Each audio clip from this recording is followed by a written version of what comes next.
السلام علیکم ورحمۃ اللہ وبرکاتہ۔ الحمدللہ والصلاۃ والسلام علی رسول اللہ وعلی آلہ وصحبہ ومن تبعہم بإحسان الی یوم الدین وبعد۔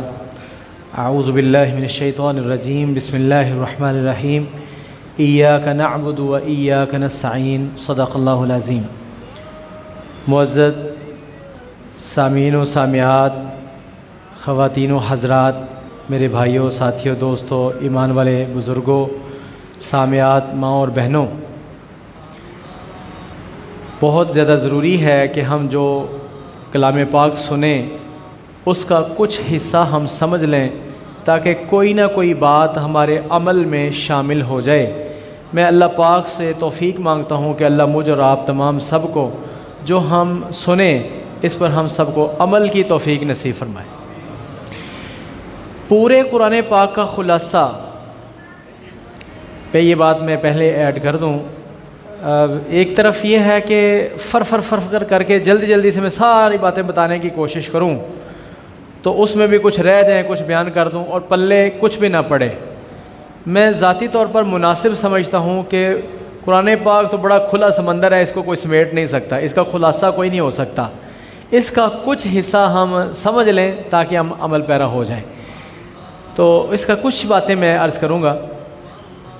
پورے قرآن پاک کا خلاصہ جو ہے وہ سورۃ الفاتحہ ہے۔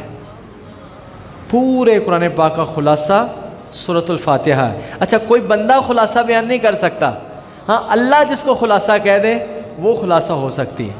تو اللہ کا کلام خود خلاصہ ہو سکتا ہے۔ تو پورے قرآن کا خلاصہ، نچوڑ، کرکس جو ہے، کریم جو ہے وہ سورۃ الفاتحہ ہے۔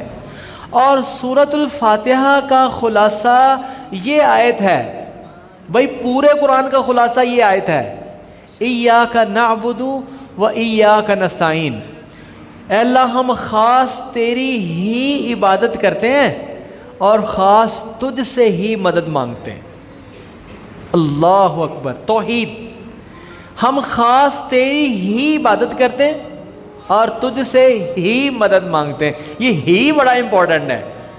اس میں ہی اس لیے امپورٹنٹ ہے کہ اللہ پاک نے ایاک کو پہلے کیا ہے۔ گرامیٹیکلی مفعول نے بعد میں آنا ہوتا ہے، لیکن جو بعد میں آنا ہو اس نے اگر پہلے آ جائے تو اس کے اندر تاکید پیدا ہو جاتی ہے، ہی کا معنی پیدا ہو جاتا ہے کہ صرف تیری ہی ہم عبادت کرتے ہیں۔ یہ پورے قرآن کا خلاصہ ہے۔ تو میرے بھائیوں، اب کیا سمجھ آئی کہ عبادت کس کی؟ صرف اللہ کی۔ یہ ہم مانتے تو ہیں لیکن ہم تھوڑا سا سمجھ لیں کہ کیا واقعی ہم ایسا کرتے ہیں؟ مانتے تو ہم ہیں، کلمہ کا ترجمہ بھی ہم یہی کرتے ہیں، لا الہ الا اللہ، اللہ کے علاوہ کوئی عبادت کے لائق نہیں، لیکن منہ سے یہ کہہ کر پھر ہمارے ہی کچھ بھائی غلطی سے سہون یا عمدن کئی لوگ وہ پھر وہی کام کر رہے ہیں۔ یعنی ایک طرف ہم کہتے ہیں کہ یہ غلط کام ہم نے نہیں کرنا، کہتے ہیں کہ یہ نہیں کرنا لیکن کر بھی رہے ہوتے ہیں۔ تو اب کیا کہیں گے اس کو؟ ایک بندہ کہے کہ میں نے یہ غلط کام نہیں کرنا لیکن وہ کر بھی رہا ہو۔ اب ہم یہ کہہ رہے ہیں کہ اللہ ہم خاص تیری ہی عبادت کرتے ہیں لیکن ساتھ وہ کسی اور کی بھی عبادت کر رہے ہیں۔ تو ذرا اس بات کو سمجھ لیں، عبادت کس کو کہتے ہیں؟ عبادت یہ صرف نماز اور سجدہ رکوع عبادت نہیں ہے، یہ بڑی خوبصورت عبادت ہے۔ یہ عبادت بھی اللہ کے لیے ہے، اس کو بھی پہلے سمجھ لیں کہ نماز ایک عبادت ہے۔ یہ بھی صرف کس کے لیے؟ کس کے لیے؟ بول دیں، اللہ کی توحید کا یہ نعرہ لگانا ہے نا، صرف اللہ کے لیے۔ اور اس نماز کی جو حیات ہیں، کیفیات ہیں، یہ الگ الگ عبادت ہیں، یہ بھی صرف اللہ کے لیے ہے۔ مثلا یہ قیام، یہ انداز جو ہے عبادت کا انداز، یہ کس کے لیے ہے؟ اور کسی کے سامنے ایسے نہیں کھڑے ہو سکتے، شرک ہو جائے گا۔ یہ رکوع، یہ عبادت ہے، یہ صرف کس کے لیے؟ اللہ کے علاوہ کسی اور کے سامنے یہ رکوع کی حالت میں کھڑے ہوں گے نا تو یہ شرک ہو جائے گا، کیونکہ یہ عبادت ہے۔ اور عبادت کس کی؟ سجدہ، یہ عبادت ہے اور یہ کس کے لیے صرف؟ اچھا، پہلی شریعتوں میں تعظیمی سجدہ جائز تھا، یعنی کوئی بادشاہ کے سامنے آ کے ایسے جھک جائے تو اس کو تعظیمی طور پر، عظمت کے طور پر کرے تو وہ جائز تھا۔ جیسے سورہ یوسف میں لکھا ہوا ہے کہ ان کے بھائیوں نے آ کے جب وہ بادشاہ بنے بیٹھے تھے تخت پر تھے تو وہ آ کے انہوں نے ایسے آ کے جھکے. اور اچھا میں آپ کو یہ بھی بتاؤں کہ یہ جھکنا بھی عبادت کے سجدے کے معنی میں آتا ہے. تفاسیر میں لکھا ہوا ہے کہ انہوں نے سجدہ آ کے اس طرح نہیں کیا تھا جیسے ہم 7 ہڈیوں پر سجدہ کرتے ہیں, ناک زمین پر لگاتے ہیں, ہاتھ لگاتے ہیں, یہ گھٹنے لگاتے ہیں, پاؤں لگاتے ہیں, ایسے نہیں. صرف بادشاہ کے سامنے, جیسے آپ نے کبھی دیکھا ہوگا کوئی ویڈیو شیڈیو میں دیکھا ہوگا, بادشاہوں کے سامنے لوگ جا کے آگے جھکتے ہیں. یہ جھکنے کو سجدہ کہا تھا. انہوں نے یہ اس طرح تعظیمی سلام کیا تھا. ہمارے نبی پاک علیہ الصلوۃ والسلام کی شریعت میں اللہ پاک نے ہر وہ چور دروازہ بھی بند کر دیا ہے کہ جس کے ذریعے سے شرک ہو سکتا تھا نا, اس کو بھی اللہ تعالیٰ نے بند کر دیا ہے. یعنی تعظیمی سجدہ بھی اللہ نے روک دیا ہے کہ اس چور دروازے سے داخل ہو کے کوئی اللہ کو چھوڑ کر کسی اور کے سامنے سجدہ نہ کر بیٹھے. ہمارے ایک حکمران, ہم نام نہیں لیں گے کیونکہ وہ کسی کے فیورٹ ہو سکتے ہیں, تو وہ پچھلے دنوں اللہ کے علاوہ کسی اور درگاہ پہ جا کے اس نے سجدہ ٹیک دیا اور بعد میں کہا جی میں نے تو تعظیمی طور پر کیا ہے. حالانکہ تعظیمی سجدہ بھی اللہ تعالیٰ نے منع کیا ہے. ہم کسی سے اختلاف نہیں کر رہے, ہم تو آپ کو مسئلہ بتانا یہ لازم ہے. اگر میں نے نہ بتایا, یہ نہ بتایا, اس کلام حق کو پکڑ کر یہ میں کہہ رہا ہوں, کوئی ہمارا مقصد اختلاف, کسی کے اوپر کیچڑ اچھالنا نہیں. لیکن میرے بھائیوں, میرے دوستوں, اگر میں نے یہ بات آپ کو نہ بتائی, کل قیامت والے دن آپ مجھے پکڑ لیں گے کہ اس نے ہمیں پورا نہیں بتایا تھا. تو اس لحاظ سے بات پھر میں کلوز کرتا ہوں, اسی بات کی طرف آتا ہوں. پورے قرآن کا خلاصہ سورۃ الفاتحہ ہے, اور سورۃ الفاتحہ کا خلاصہ یہ آیت ہے, ایاک نعبد, اے اللہ ہم خاص تیری ہی عبادت کرتے ہیں, و ایاک نستعین, اور خاص تجھ سے ہی مدد مانگتے ہیں. اب میں اس کے پہلے حصے کی وضاحت کر رہا ہوں کہ نماز عبادت ہے یہ صرف اللہ کے لیے, یہ قیام عبادت ہے یہ صرف اللہ کے سامنے, یہ رکوع عبادت ہے صرف اللہ کے سامنے, یہ سجدہ عبادت ہے صرف اللہ کے سامنے, اور یہ ہماری اتحیات بیٹھنا یہ بھی عبادت کی کیفیت ہے, یہ بھی صرف اللہ کے سامنے. اچھا, عبادتیں کچھ قولی ہوتی ہیں جو زبان سے ہوتی ہیں, کچھ فعلی ہوتی ہیں جو جسم سے ہوتی ہیں, اور کچھ مالی ہوتی ہیں جو ہم خرچ کر کے کرتے ہیں. یہ ہم نماز میں پڑھتے ہیں, التحیات للہ والصلوات والطیبات. ایک حدیث میں اس طرح ہے, التحیات للہ والصلوات للہ والطیبات للہ.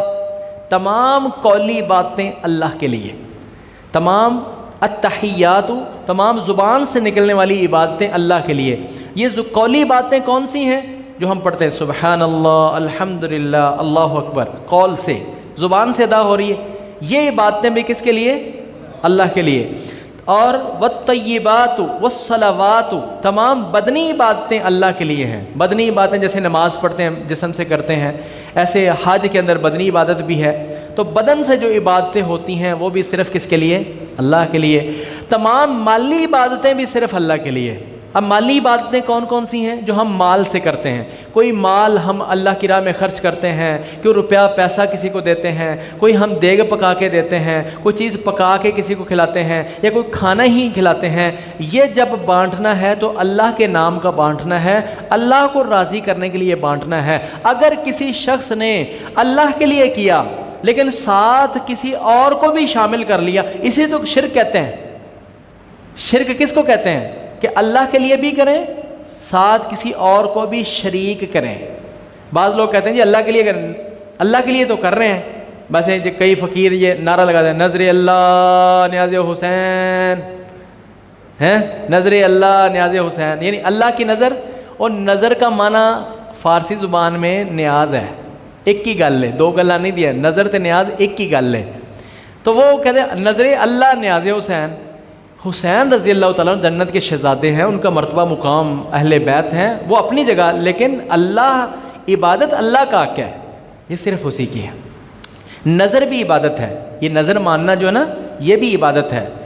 ہوا اسم جامع لکل ما یحبہ اللہ یرضا, یہ ایک ایسا جامع لفظ ہے کہ جو کام ہم اللہ کی رضا کے لیے کرتے ہیں نا اس کو عبادت کہتے ہیں.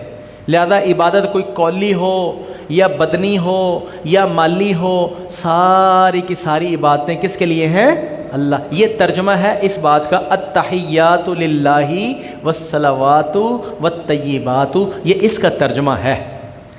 اگلی بات بھی تھوڑی سی کر لیں, ایاک نعبد پر بات ہو گئی کہ اللہ ہم خاص تیری ہی عبادت کرتے ہیں، و ایاک نستعین اور خاص تجھ سے ہی مدد مانگتے ہیں۔ یہ پورے قرآن کا خلاصہ ہے کہ مدد کس سے مانگنی ہے۔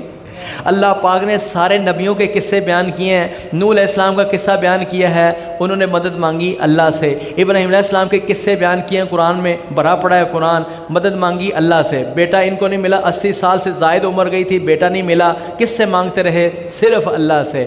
یعقوب علیہ السلام کا بیٹا گم ہو گیا اور وہ کس سے مدد مانگ رہے تھے؟ اللہ سے۔ انما اشکو بثی وحزنی الی اللہ۔ یوسف علیہ السلام وہ کنویں کے اندر تھے تو مدد کس سے مانگ رہے تھے؟ صرف اللہ سے۔ سارے انبیاء کے قصوں کو اللہ نے بیان کیا ہے۔ یونس علیہ السلام مچھلی کے پیٹ میں تھے تو وہاں انہوں نے صرف کس کو پکارا؟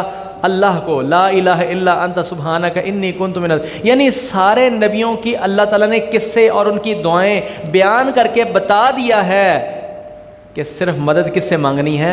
اللہ سے۔ ایک حدیث سنیں، رسول اللہ صلی اللہ علیہ وسلم نے حضرت عبداللہ بن عباس کو فرمایا، نبی صلی اللہ علیہ وسلم کے چچا تھے عباس، ان کے بیٹے تھے عبداللہ، اور ان کی عمر تھی صرف 6-7 سال کی عمر۔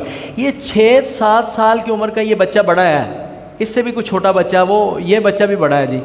یہ بچہ دیکھیں، یہ آپ کھڑے ہوں ذرا میں ذرا دکھاؤں، میں کسی وجہ سے بتا رہا ہوں۔ یہ بچہ بھی کتنی عمر ہے آپ کی؟ بس 7-8 سال اس کی عمر ہوگی نا، ایڈا کو بچہ ہے۔ یہ میں بات اس لیے بتا رہا ہوں کہ ہم اتنے چھوٹے بچوں کو ہم نظر انداز کر دیتے ہیں، یہ نظر انداز کرنے والی بات نہیں ہے۔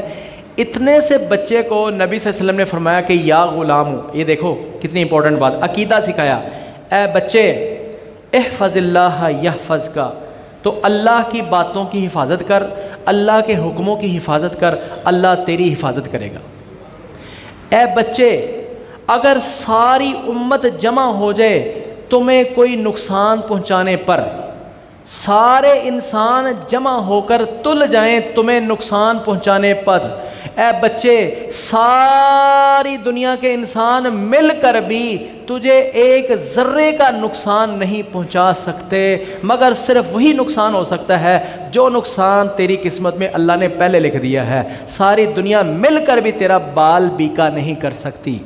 اے بچے اگر ساری دنیا کے انسان مل کر بھی کوشش کر لیں کہ تمہیں کوئی نفع پہنچا دیں، ساری دنیا مل کر بھی تمہیں ایک ذرے کا نفع نہیں پہنچا سکتی، بلکہ اتنا ہی فائدہ ہوگا جتنا فائدہ تیرے لیے تیرے اللہ نے پہلے سے لکھ دیا ہے۔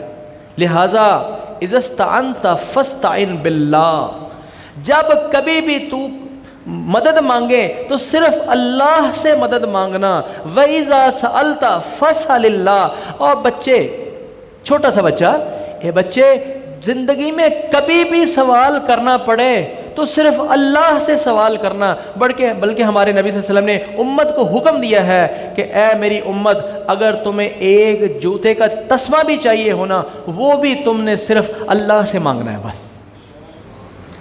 یہ ہے ایاک نعبد و ایاک نستعین، اے اللہ ہم خاص تیری ہی عبادت کرتے ہیں اور تجھ سے ہی مدد مانگتے ہیں۔ اب پورا قرآن ہے، پورا سپارہ ہے، میں تو اللہ کے فضل و کرم سے آپ کو بہت سے سنا دوں گا، لیکن میرا خیال ہے اتنا ہی کافی ہے۔ اس پر اللہ پاک ہم سب کو عمل کی توفیق نصیب فرما دے۔ وآخر دعوانا الحمد للہ رب العالمین۔